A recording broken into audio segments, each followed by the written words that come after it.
Chief election commissioner chief justice की दावत पर सुप्रीम कोर्ट आए और उन्होंने जजेस को लाहौर हाई कोर्ट के हुक्म इम्तना से आगाह किया। चीफ जस्टिस पाकिस्तान ने चीफ इलेक्शन कमिश्नर से मुलाकात से पहले 2 सीनियर जजेस से भी मुलाकात की। चीफ जस्टिस ने लाहौर हाई कोर्ट के ऑर्डर से मुतालिक सीनियर जजेस से मुशावरत की। मुशावरत के बाद अटॉर्नी जनरल और चीफ इलेक्शन कमिश्नर को तलब किया गया।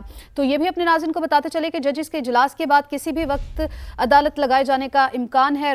कोर्ट का रूम नंबर 1 जो है वो खोल दिया गया है। तमाम जो सीनियर जजेस हैं वो इस वक्त वहां पर मौजूद हैं। इस्लामाबाद खालिद अजीम साहब हमारे साथ मौजूद हैं। खालिद साहब, जो तमाम सूरत हाल है, हर गुजरते वक्त के साथ हम नई डेवलपमेंट्स इस सारे मामले में देख रहे हैं और सुप्रीम कोर्ट का कोर्ट रूम नंबर 1 अब खुल चुका है। सुप्रीम कोर्ट के जजेस और स्टाफ कमरा नंबर 1 में मौजूद हैं।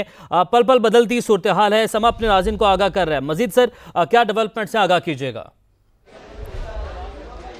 जी, थोड़ी तस्हीह इसमें कर लीजिए। अभी जज साहब तशरीफ़ नहीं लाए हैं, अलबत्ता उसका अमला आ गया है और बहुत इम्कान इस बात का है कि आज की जो कार्रवाई अभी होगी वो बराह रास्त भी दिखाई जाए। अगर जज साहबान जो हैं वो आके आज ही कार्रवाई का फैसला करते हैं, लेकिन चूँकि उनको अदालती अमले को हुक्म दिया गया है, लिहाजा उन्होंने अपनी तैयारियाँ जो हैं वो शुरू कर दी हैं।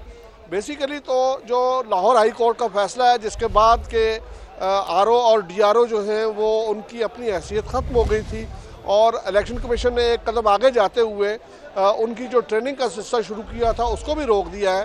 तो इस वजह से एक क्राइसिस की कैफियत पैदा होगी, क्योंकि अगर आरओ और डीआरओ मौजूद नहीं होंगे तो जो कागजात नामजदगी जमा करने का अमल है वो शुरू नहीं हो सकता, और जिसको कि प्रैक्टिकली वो 54 दिन का अगर हिसाब लगाया जाए तो आज से या ज़्यादा से ज़्यादा कल 16 तारीख से उसको शुरू होना चाहिए था, वो शुरू नहीं हो पाएगा।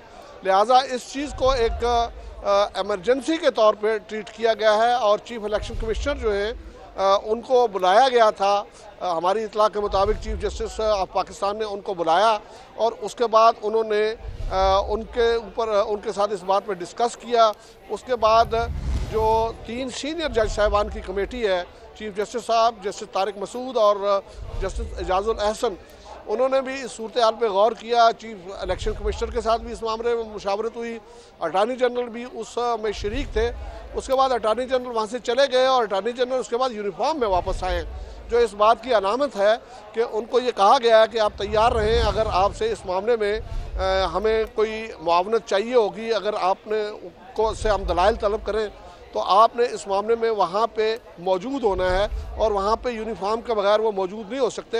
ये बहुत सिग्निफिकेंट है कि इससे पहले वो आम ड्रेस में थे, लेकिन फिर वापस जाके वो ड्रेस पहन के कोर्ट का जो डेकोरम है उसको बरकरार रखने के लिए वो आए हैं।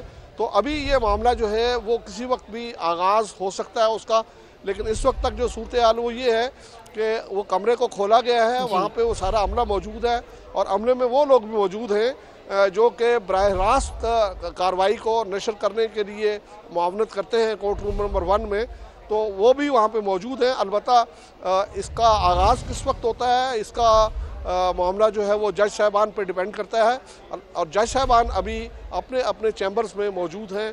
और चीफ जस्टिस साहब के चैम्बर में जो पहले मुलाकात हुई थी वो भी वक्फे से इस तरह से जारी है कि बाज़ औक़ात जज साहबान वहाँ से उठ जाते हैं, लेकिन ये है कि ज़्यादा वहीं पे इस सारे मामले में मुशावरत हो रही है। जी।